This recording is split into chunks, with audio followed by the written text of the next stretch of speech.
My name is Mia Yates. I'm 23 years old, and I work from home.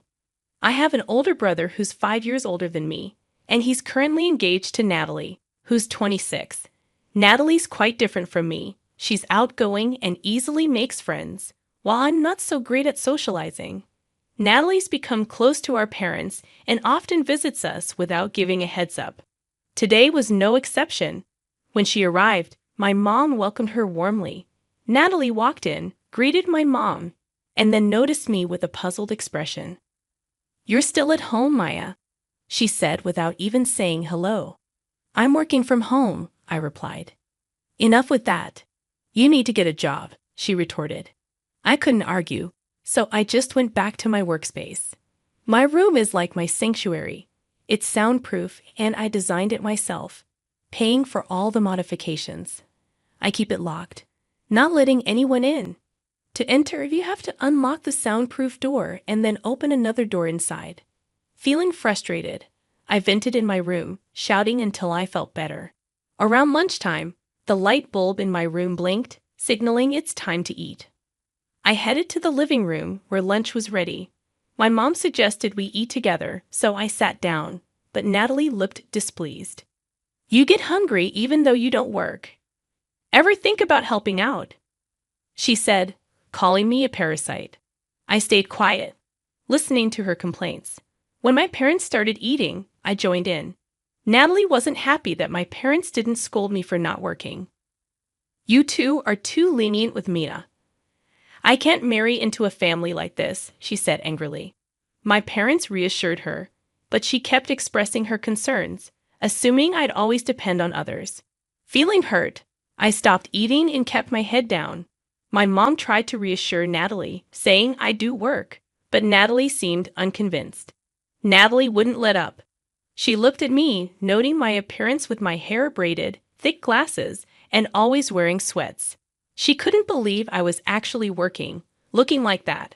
Frustrated, I tried to explain softly that appearance doesn't dictate one's work, but this only seemed to make her angrier. "What kind of job do you do then? Say it," she demanded, glaring at me.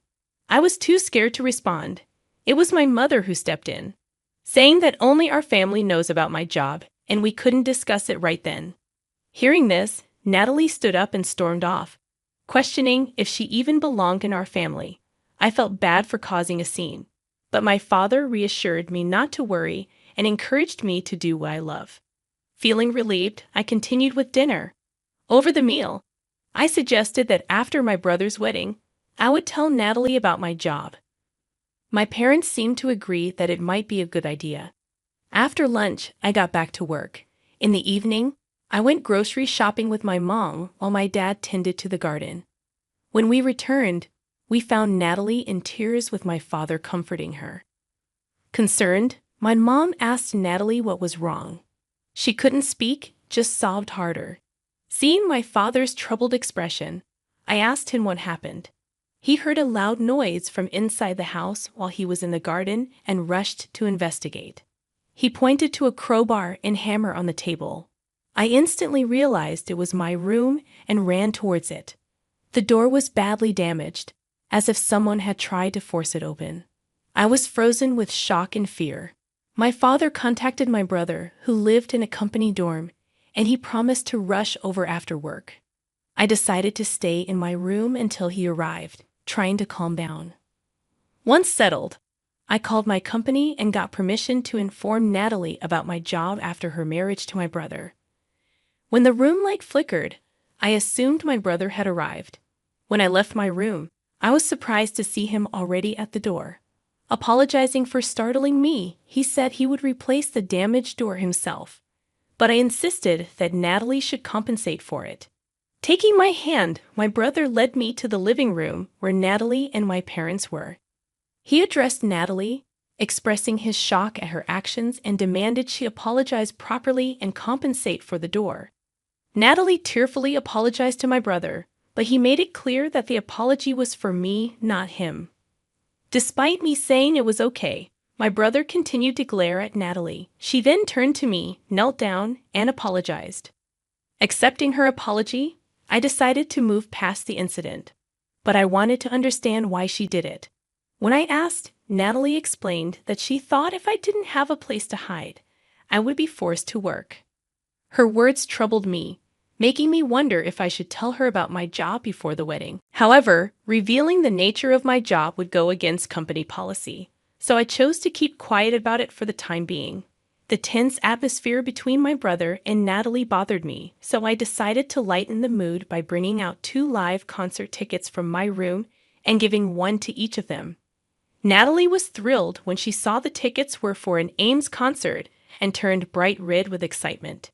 She eagerly suggested to my brother that they go together. My brother was surprised, knowing how hard it is to get these tickets, but I assured him that I happened to acquire them and they could use them as a peace offering if they wanted. Both Natalie and my brother looked delighted, and seeing them happy made me feel joyful too. The good vibes returned, and everyone was able to forget about the damaged door and enjoy their meal. On the day of the concert, while I was out, Natalie excitedly visited my house to express her gratitude to me. Since I wasn't home, she told my parents, "Enjoy." Finally, Mia has decided to work outside and seemed genuinely happy about it. After the concert, my brother called me, thrilled about how great it was. He mentioned that Natalie is actually a huge fan of Ames and had always wanted to secure the once-in-a-year concert tickets. She was extremely excited to fulfill this long-time wish at the concert.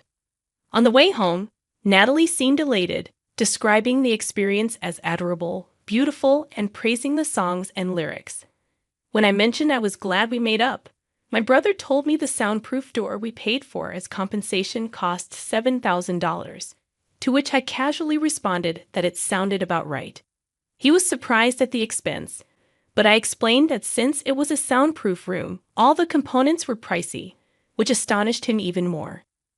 Natalie was said to have mentioned that the expense hurt, but the concert made up for it. As for me, knowing my brother and his friends were getting along well made me feel really good about giving them the tickets. Natalie, still not understanding my work-from-home job, mistakenly thought I started working outside after the concert and was pleased. When she realized her mistake, she began calling and visiting my house daily, urging me to get a job before the wedding. I hoped to endure it until the ceremony, but things only escalated. Even if I didn't want to see her until then, Natalie frequently summoned me from my room to the living room, where she nagged me about getting a job before the wedding and not wanting a jobless NEET in the family.